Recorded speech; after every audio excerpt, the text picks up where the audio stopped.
E aí, pessoal, quem tá falando aqui é Juliano Teologia de Esquina e hoje nós vamos iniciar uma série intitulada Missionários. Nós vamos ter uma conversa com um amigo, Maviael, e ele vai estar falando pra gente um pouquinho da sua experiência como missionário na China. Antes de irmos para o nosso bate-papo, eu queria anunciar para vocês uma nova série que nós vamos começar aqui, que é Perguntas e Respostas da Bíblia. Então a gente não tem ainda um nome específico se vai ser esse, Perguntas e Respostas, mas a ideia é responder perguntas na área da Bíblia e da teologia. Então eu queria sua ajuda enviando perguntas pra gente pelos nossos comentários nos vídeos do YouTube, ou mesmo comentário nas nossas postagens no Instagram, ou se não, também você pode enviar no direct no Instagram. Algumas pessoas estão preferindo enviar pelo direct e eu agradeço já a vocês que já estão enviando suas perguntas. Vamos lá então para o nosso bate-papo, que está muito massa.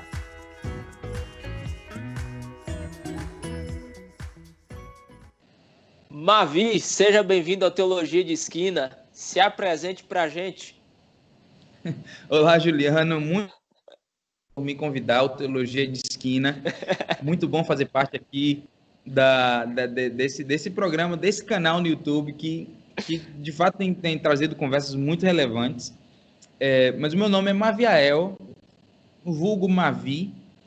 Eu trabalho como professor de ética e moral na Escola Adventista de Hong Kong, aqui na China. A gente está por aqui numa apreensão interessante, porque o clima político tem mudado bastante significativamente nas últimas semanas. Nós vamos ver o que é que vai pela frente. Obrigado pelo convite, Juliano. Meu amigo, eu que agradeço a sua disposição. Mavi, como foi essa sua experiência de sair do Brasil para ir para a China? Foi uma coisa, partiu um desejo, um sonho? Como que surgiu essa questão? Havia um desejo no coração de viajar, de sair, de fazer coisas fora. Mas a gente nunca imaginou que, de fato, se materializaria. A gente se formou lá no IAN, e eu trabalhei por algum tempo como capelão lá do IAN, e logo chegou um convite para vir para cá. E a gente decidiu aceitar esse convite, e eu vim para cá já casado, tinha 1 aninho de casado e tinha um filhinho de 1 mês e meio de idade. Que loucura, hein, cara? Que loucura. Qual a maior barreira que você achou cultural quando saiu do Brasil e chegou na China?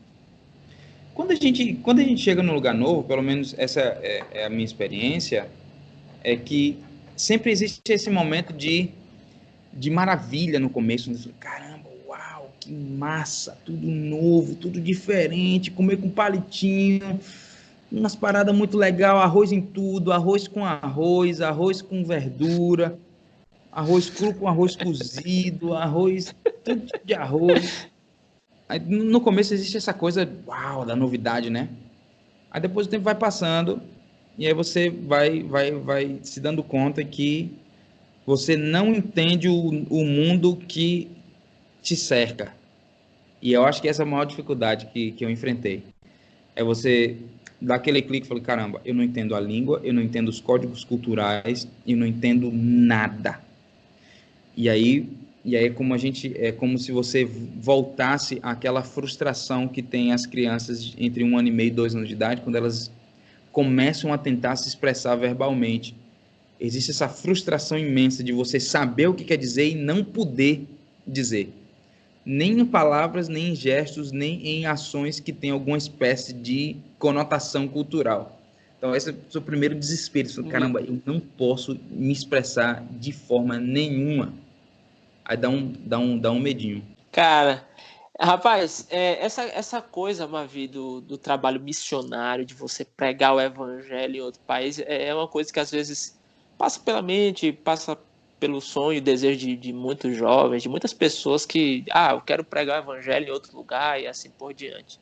Só que a China, ela ela é conhecida por ser um país, uma nação ateia. Uhum. E o pouco que eu li a respeito dessa questão do cristianismo na China, diz que existem igrejas que são monitoradas pelo governo. Como funciona isso? Se é que você pode falar isso também, não sei se pode falar para divulgar. Eu tô em Hong Kong. Sim. E Hong Kong, teoricamente, é autônomo. É isso que a gente Ok. pensava semana passada. Mas funciona da seguinte forma. E eu não vou falar nada que seja comprometedor. É assim. A China tem uma relação com as igrejas que ela é é estritamente regulamentada pelo governo. Então, para que uma igreja ela opere de forma legal, ela precisa atender a 3 critérios. Ok. Ela tem que ser autocentrada. A igreja não pode fazer quaisquer espécie de ação para crescimento do número de membros, certo? Então, você não pode alugar um outdoor na cidade para fazer uma propaganda de um evangelismo, não pode fazer evangelismo público. Então, você não pode fazer propaganda do que você está dizendo. Se alguém vai entrar na igreja, vai entrar porque deu na telha. E essa pessoa tem que ser maior de 18 anos de idade. Nem bebê de colo podem entrar nos templos regulamentados. O segundo princípio é que ela precisa ser autossustentável. Uma igreja autossustentável, ela não pode nem enviar, nem receber quaisquer espécie de dinheiro de nenhum lugar. Então, tudo que é arrecadado na igreja local, permanece na igreja local, certo? Okay. Então, se for uma igreja com gente abastada, massa, legal. Mas se for uma igreja com gente mais simples, mesma coisa, não dá em nada, não existe, não pode haver comunicação de recursos entre igrejas. Por quê? Porque as igrejas não podem estar organizadas. Entendeu? As igrejas não podem estar organizadas em uma associação, por exemplo. Em uma junta de igrejas, um clube de igrejas. Não existe isso. E é assim que funciona no Brasil, né? Você tem as igrejas locais, sim. Essas igrejas locais, elas estão dentro de uma rede organizada por uma instituição que é a Centraliza, que é a associação. Aqui não pode haver qualquer coisa da espécie. Isso não pode existir. E o terceiro é que ela tem que ser auto-administrada. Então, todos os cargos administrativos da igreja local têm que ser preenchidos por membros da igreja local. E ninguém de fora pode dar nenhum pitaco, pode dizer nada. Então, você não pode ter, sei lá, um representante da união indo lá, ou um representante da associação fazendo qualquer espécie de intervenção. Isso cria algumas situações muito interessantes, porque se por um lado você tem um grau enorme de autonomia da igreja local, por outro lado, é muito difícil manter alguma espécie de coesão, alguma espécie de coerência entre as práticas e, às vezes, até as crenças. Uma outra coisa, Juliano, é que, é verdade, existem algumas igrejas que têm câmeras dentro e você precisa enviar o sermão com antecipação para que esse sermão seja aprovado. Caraca. Ou não e tal. Tem disso. Mas isso não é verdade para todos os lugares. Ok. Não é verdade para todos os lugares. Existe um ditado chinês que diz que existem muitas Chinas na China. Nesse aspecto é muito parecido com o Brasil. Tem um lugar onde a galera vai pela lei, o testemunho, assim, tudo certinho, tudo bonitinho. E tem outros lugares que as repartições públicas passa boi, passa boiada, tá valendo tudo. Tô nem aí. Por exemplo, tem até um caso engraçado que o governo reclamou, foi lá intervir numa série de sermões que o pastor estava fazendo e tal, não sei o quê. E aí foi um representante do departamento de controle de atividade religiosa e disse o seguinte: cara, vamos fazer o seguinte, para ninguém ter problema, pega a câmera de vocês e bota num vaso de flores. Bota para filmar um vaso de flores. Louco! Então, cara, que loucura, cara, que loucura. Então, acontece esse tipo de coisa. Então, Juliano, esses são os critérios para que as igrejas sejam legais. Agora, existe um número enorme de igrejas ilegais, certo? Ok, ok. Muitas, muitas, muitas igrejas ilegais, igrejas que não atendem os critérios básicos do Departamento de Controle de Atividade Religiosa. E essas são a maioria. Ok. Mavi, quando você chega na China, você tem alguma espécie de aquilo que lhe assustou mediante a expansão do evangelho? Em você dizer, gente, existe. A China hoje é o maior país, é o país mais populoso do mundo. Uhum. De chegar a dizer assim, nosso país mais populoso do mundo, em termos de expansão do cristianismo, em termos de expansão do evangelho, é um número muito pequeno. Teve algo É, que lhe assustou nesse sentido? proporcionalmente é muito pequeno. É muito pequeno. Quando você pensa, caramba, são 100 milhões de cristãos na China. Mas vai comparar isso a 1,3 bilhão de pessoas. Isso é nada. Talvez 100 milhões de cristãos seria muito no Brasil. É metade da população. Ou na Argentina, que dá umas 3 vezes a população da Argentina. Mas na China proporcionalmente é pequeno. Mas ainda assim, Juliano, existe uma coisa que é muito bonita, muito interessante da China, é que quando a gente vai dar uma olhada do ponto de vista histórico, a China sempre passou por grandes fases de oscilação com a sua relação com o cristianismo. Então você tem fases onde há uma maior abertura, fases onde há perseguição, você tem fases como a Revolução Boxer em 1904, que mataram um monte de cristão. Aí depois você tem uma curta fase republicana na China lá pelo mesmo tempo que estava acontecendo a Primeira Guerra Mundial, onde houve abertura para os cristãos, e é onde essa escola aqui, onde eu estou, começou a ser fundada nesse tempo, no começo do século XX. Então você tem sempre esses lugares de oscilação. Agora a gente está oscilando para o pêndulo mais radical, mais estrito. Então, desde o começo de 2018, os caras começaram com as séries de perseguição bem forte. Então, por exemplo, entendeu-se que proselitismo também se aplicava a símbolos, certo? Então, tem uma cruz na igreja era uma forma de propaganda. Então, como a propaganda está proibida, a gente não pode fazer propaganda, vamos ter que tirar as cruzes da igreja. Então, a gente está numa fase assim. Mas o interessante é que nessas fases de oscilação mais estrita, é muito difícil, inclusive, saber quem são os cristãos ou quantos são os cristãos.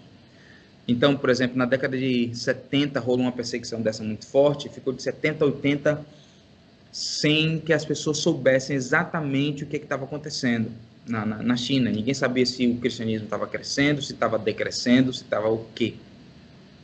Mas depois de uma década, pelo menos no caso da igreja adventista, se descobriu que a igreja tinha se multiplicado 4 vezes, que a igreja cresceu 4 vezes mais. Mas cresceu embaixo das sombras da perseguição, cresceu da proibição. Então, existe um fenômeno muito, muito interessante para mim aqui na China, que eu gostaria que o Espírito Santo me explicasse um pouquinho melhor quando a gente chegar no céu, é como que ele se mantém tão ativo e faz com que essas igrejas sobrevivam, vivam e se multipliquem na ausência de recursos, na ausência, inclusive, de legalidade. O que talvez seja uma lição muito legal para a gente, para a galera aí, para a gente que talvez, eu digo a gente porque eu estou em Hong Kong, eu ainda possuo liberdade de expressão religiosa, mas no Brasil isso é óbvio como a água tem que ser transparente, que você pode ser religioso com o que quiser. E talvez essa liberdade seja uma das coisas que mais joga em contra o nosso senso de urgência da pregação do evangelho. Mas hoje você está em Hong Kong. Hong Kong é uma China dentro da China, né? Exato, a China dentro da China. E hoje, pelo que você enxerga, pela experiência que você tem tido, você tem quanto tempo, Mavi? Diz aí pra gente, que aí eu acabei não lhe pegando. 4 anos. Esse é o quarto ano que a gente está por aqui trabalhando na cidade de Hong Kong. De Hong Kong. Nesses 4 anos, o que seria o maior empecilho para a pregação do evangelho, além das questões governamentais? Talvez, Juliano, seja um traço cultural chinês que é aquele de não confrontar-se. Então, a cultura chinesa tem um apego muito grande à hierarquia. A ideia de que existem hierarquias na sociedade, você precisa obedecer, seguir essa hierarquia ao pé da letra. Então, assim, um jovem, por exemplo, dificilmente vai se atrever a dizer a um adulto ou contradizer um adulto. Dificilmente vai se atrever. Um adulto dificilmente vai se atrever a contrariar um idoso. Então, por exemplo, os pregadores mais eficientes que a gente tem não são os jovens, não são os adultos. São os idosos, porque na hierarquia cultural eles possuem um lugar de proeminência. Então, peso maior, a palavra dele teria um peso maior. Tem um peso maior. A palavra deles tem um peso maior. E você precisa respeitar isso. E existe essa coisa do não confrontamento. Os caras não vão para confrontar. Quase ninguém vai abrir a boca para dizer, olha, tá errado isso, hein? Tá certo isso, hein? Tal e tal coisa. A cultura não é assim. Então, na minha opinião, maior do que os empecilhos políticos é esse traço cultural de você reter para si. Você retém para si mesmo, fica quietinho na sua, você não fala nada a não ser que alguém te diga que fale. A outra coisa é que existe um valor muito positivo na cultura local na supressão das expressões emocionais. Então, é muito positivo, é muito bom que você não se expresse emocionalmente. Você tem que estar naquela linha constante, assim, super mega controlado. Eu acho, numa leitura possivelmente equivocada, que essa seria a grande dificuldade. É interessante isso aí que você está falando, porque você vem de... Tanto você quanto sua esposa, né? Sua esposa é argentina, vocês são sul-americanos, e na América do Sul há essa expressão emocional Claro. dos pregadores, de quem vai transmitir qualquer conteúdo, tem essa transmissão muito emocional, e que acaba... E você tem que criar um novo estilo de falar, um novo estilo de pregar completamente. Inclusive, para mim, o que é mais... uma das experiências mais gratas que eu comecei até aqui, uma das coisas que mais me faz feliz é a oportunidade de falar de Jesus para alguém que jamais escutou sequer o seu nome. Caramba! Essa é uma coisa que é muito legal, Juliana, porque você precisa começar... A gente no Brasil, a gente começa nos 35 do segundo tempo já. Então você tem ressuscitou, já diz logo que morreu, ressuscitou, já todo mundo já sabe até o que é.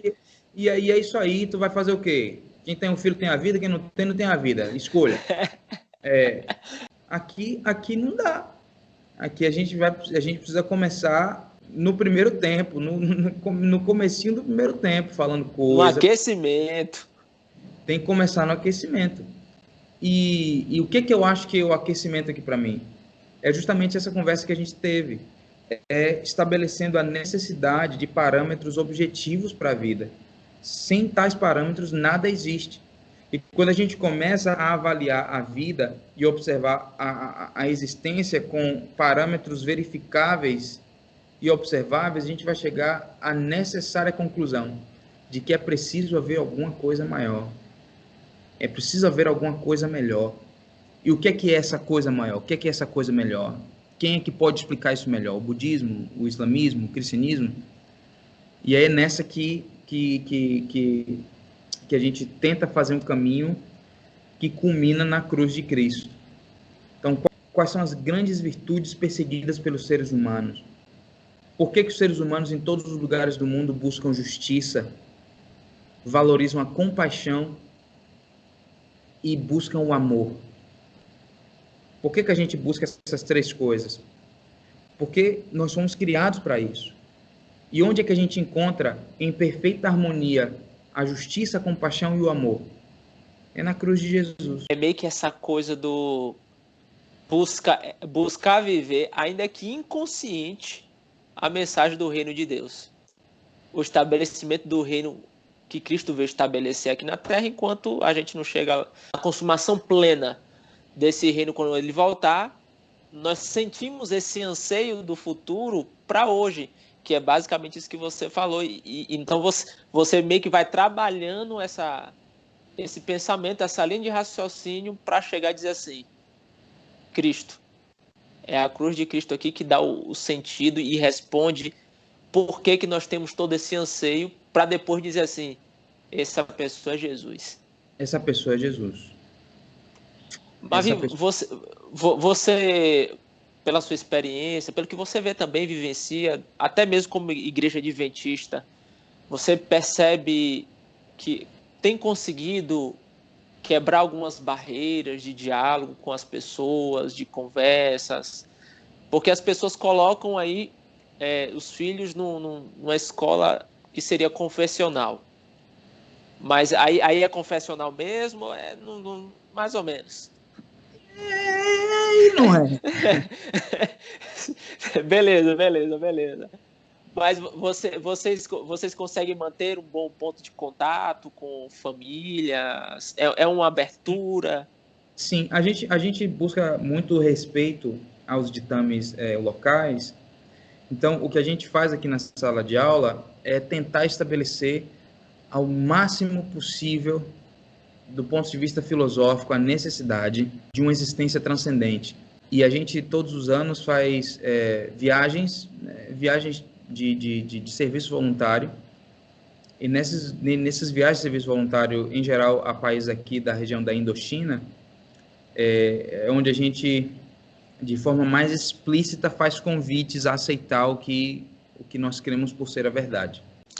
Em Hong Kong, como é que está o adventismo aí em Hong Kong? A igreja adventista é pequena, é muito pequena. Então, em toda a cidade, com 8 milhões de habitantes, nós temos 4 mil e poucos membros. Esses 4 mil e poucos membros estão distribuídos em, acho que são 20 e poucas, quase 30 congregações e igrejas. Então, é pouca coisa, não é muita... Não é muita coisa, não. Não é muita coisa, não. Não é muita coisa, não. Então, assim, caramba, a igreja em Hong Kong deve também ser rica como é a cidade. E não, a gente é proporcionalmente oposto. É outra coisa. É outra coisa. Não, a cidade de Hong Kong é um lugar muito rico, é um lugar com muita grana. Mas a igreja é pequena. Cara, você falando aí, vou viajando aqui no nível que como o Espírito Santo vai fazer, realmente é uma coisa miraculosa para, de alguma forma, alcançar o coração dessa população. Porque você tem aí aquilo, entre aspas, né, que seria o desejo do ser humano, dessa busca de realização pessoal, de dinheiro, de casa e carro e etc. E você encontrar essas coisas. E como que Deus vai alcançar? Primeiro que a cultura já tem um pressuposto ateu já na cultura. Você tem essas dificuldades políticas para poder pregar o evangelho. Algumas pessoas nem sequer fizeram questão ou sequer sabem da questão do nome Jesus. Sequer sabem. Como que Deus vai fazer isso? Não precisa responder, porque é um negócio que... Mas assim, elas não conhecem o nome Jesus, mas elas conhecem a necessidade natural por justiça. Elas conhecem o desejo pelo amor. Elas conhecem a existência da esperança. Elas conhecem um vazio que existe na alma de todos os seres humanos que não pode ser preenchido com nada que se possa comprar. Então essas coisas todo mundo sabe. Essas coisas todo mundo conhece. A gente só não conhece aqui de forma muito clara onde é que a gente vai encontrar as respostas para essas questões tão fundamentais. Então, quais perguntas que todos nós nos fazemos? Pergunta sobre a origem, de onde é que a gente veio. Pergunta sobre propósito. Qual é o significado, qual é o sentido da minha vida? E a pergunta sobre destino. Para onde é que a gente vai? Essas perguntas, todos nós nos fazemos. Todo mundo faz, todo mundo tem que fazer. Mas para a gente fechar aqui, vivemos num mundo pós-moderno, temos nossos desafios como cristão e, de modo específico, como a gente é adventista, como adventista. E aqui no Brasil, há também seus desafios. E pelo que você está dizendo, aí faz muito mais sentido você partir do pressuposto filosófico para chegar na Bíblia do que da Bíblia para o pressuposto filosófico. Exato. E pelo que a gente vê aqui no Brasil, a gente tenta fazer esse caminho inverso. Qual o conselho que você daria para essa pessoa que deseja, anseia ser missionário, quer ser missionário fora do Brasil? Beleza, mas que necessita também ter essa experiência de missionário aqui no Brasil. Qual o conselho que você dá para eles? A primeira coisa é que eu não acredito, Juliano, que ninguém se transforma em missionário quando a gente desce do avião. Quem é missionário fora, começou sendo missionário dentro. Ser missionário não é uma coisa que acontece quando você vai para outro lugar. É uma coisa que acontece quando eu tomo a minha decisão de estudar minha Bíblia e estudar minha Bíblia com alguém. A outra coisa é que, se existe o desejo no coração mais específico de falar de Jesus às pessoas que nunca escutaram falar de Jesus, a gente precisa conscientemente começar a acumular as ferramentas para que esse sonho seja possível. E a primeira delas é a língua. A gente precisa estar familiarizado com outras formas de comunicação se a gente vai querer chegar a pessoas que não se comunicam como a gente. E talvez o atalho mais fácil é o inglês. Então, Sim. Caramba, eu quero pregar para os maores das Ilhas Polinésias. Massa, legal. Mas antes de aprender maori, aprenda inglês, que é a língua internacional, é a forma mais prática de se comunicar hoje e seria um primeiro passo importante. Então, mas eu preciso mesmo falar inglês? Não, claro que não. O Espírito Santo usa qualquer um em qualquer lugar. Contudo, o Espírito Santo, se não há uma necessidade muito clara ou uma profecia para ser cumprida, ele não vai te dar uma língua que você não sabe falar. Ainda que existam histórias muito bonitas do dom de língua sendo usado no campo missionário hoje. Mas o caminho natural seria que a gente acumulasse ferramentas e as coloque em disposição do poder do Espírito Santo para que elas sejam usadas. Mavi, meu amigo, eu só tenho lhe agradecer pela sua disposição. Mande um abraço aí para sua esposa, para os seus filhos. E nós vamos estar daqui orando, intercedendo para que Deus continue abençoando seu ministério aí e que, em nome de Jesus, o Espírito Santo vai abrir portas e, em nome de Jesus, pessoas vão estar conhecendo Jesus por seu intermédio. Louva a Deus por sua vida, amigo. Que Deus continue te abençoando. Valeu. E sua família. Juliano, obrigado pelo convite. Muito obrigado pelo convite de fazer parte aqui do teu canal. Obrigado pela tua audiência, de estar aqui participando. E valeu pelo convite, cara. Muito obrigado pelo convite aqui. A gente tá bem, graças a Deus. Espero que a gente se veja um dia aí no Brasil. E finalmente você tem que me ensinar a jogar bola, porque eu sou ruim demais. Vai ter oportunidade.